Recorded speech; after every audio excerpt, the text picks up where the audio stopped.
If you have any fear, don't get in a race car.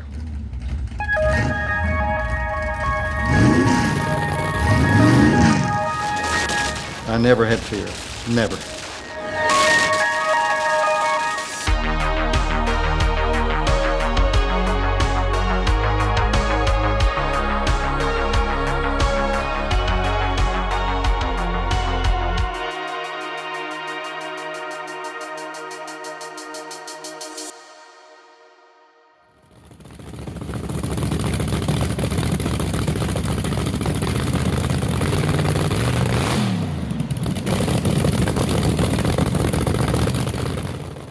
Drag racing, it's from one point to another, A to B, 1/4 of a mile, and it's a straight line, as fast and quick as you can get there and go. 581, the Budweiser King wins another one, 251 miles an hour. This is Kenny Bernstein, drag racer and businessman, better known as the King of Speed. In his 40 years as a drag racer, Bernstein has shattered speed and time records with his iconic Budweiser King team. And ladies and gentlemen, 260 miles an hour by a funny car as Kenny Bernstein shatters all performance standards for speed. Dale and I won 4 funny car championships in a row, okay? And then we won one top fuel drag strip together, and then Tim Richards and I won one together. But 4 in a row was cool, it was fun. 260, it sounds like science fiction. It's getting that way, isn't it? I'm telling you, I don't know where it's going to stop. It's just going to get better. The 1980s were tremendous for the Budweiser King, obviously, and for me, but it all started with Dale Armstrong, the crew chief coming aboard, who was with me 16 years. When we turned him loose, it was just amazing, the stuff he came up with. Kenny Bernstein's new Buick funny car definitely got the other racers' attention at last weekend's Super Bowl of drag racing at Firebird International Raceway. A lot of folks were debuting their new cars, only to look over and see Bernstein's make theirs aerodynamically obsolete.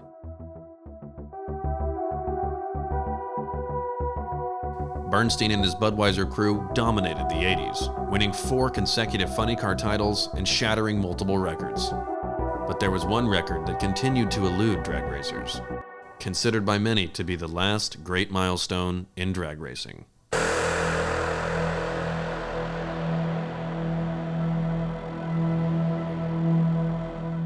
There were a lot of cars right there running, 297, 296, 290, I don't think, maybe 298 had been run once. I mean, it was getting close. Somebody was going to do it. When I'm in the car and I'm just sitting on the starting line and it's running and making its noise behind you, you don't really hear that noise too much in the car. What I'm doing then is just concentrating on staging the car first perfectly. I want to be as shallow as I can be into the light beam. I just really want to flicker the light on. I need as much room as I can get to go as quick and fast as I can go. I'm doing nothing but staring at that bottom yellow light on the Christmas tree. The yellow light, not the green one, the yellow one. When I see a flicker, my foot's to the floor as hard and as fast as I possibly can go. And off you go.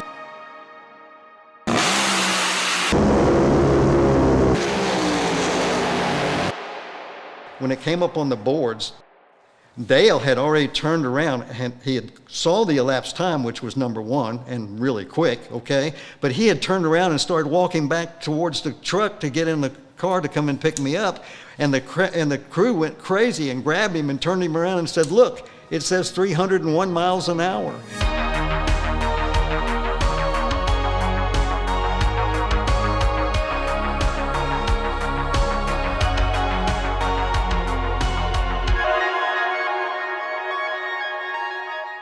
"300 miles an hour, I can't believe it. 301. It's a dream come true, believe me. Kenny Bernstein retired from drag racing in 2011 as the undisputed King of Speed. It would seem that the King was invincible. But 40 years of sun exposure had created a growing threat beneath the surface of his skin. I just went in for my normal checkup, Okay, we had been in Colorado for the summertime. I came back and I went in to see Dr. Michelle Asterbaum for my checkup. And she was looking, and she started looking right up here in this area, and she says, I don't like this, Kenny, up here. And I said, okay. She said, I'm going to take a little clip and we'll see what it is.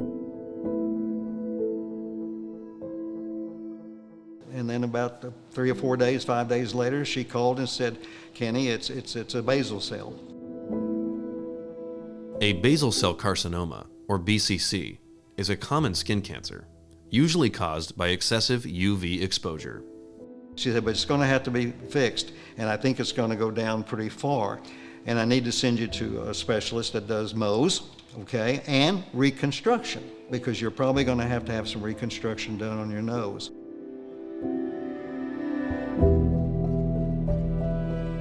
A BCC can be treated effectively with Mohs surgery, where a Mohs dermatologist removes layers of skin, examines each layer under a microscope for cancerous cells, and then repeats the process until the patient is cancer-free. Basal cell carcinomas are generally superficial, requiring 1 or 2 layers to be cleared. Well, we got to about the 3rd cut, and I said, Doctor, what's the longest cuts you've ever gone? He said, well, I've done 11 before. I went, oh my goodness, I don't want to do that. Well, I ended up doing 5 cuts, okay. In these cases, a large defect or hole is created. These defects cannot be closed easily, and a skilled reconstructive surgeon like those at the Scar Center is required to ensure an aesthetically and functionally conscious result.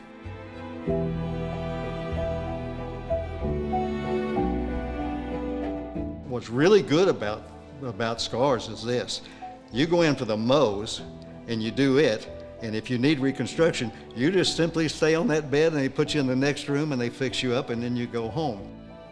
The talent of people and the way they treated you, and they were just all business, but they were there for you, and they just got it done all in one day. I mean, are you kidding me? You go in, I'm in this chair now for an hour or so cutting these things out, and the next thing I'm in getting stitched up and fixed up, and I'm out the door. I mean, it's one stop does all. You can't ask it better than that.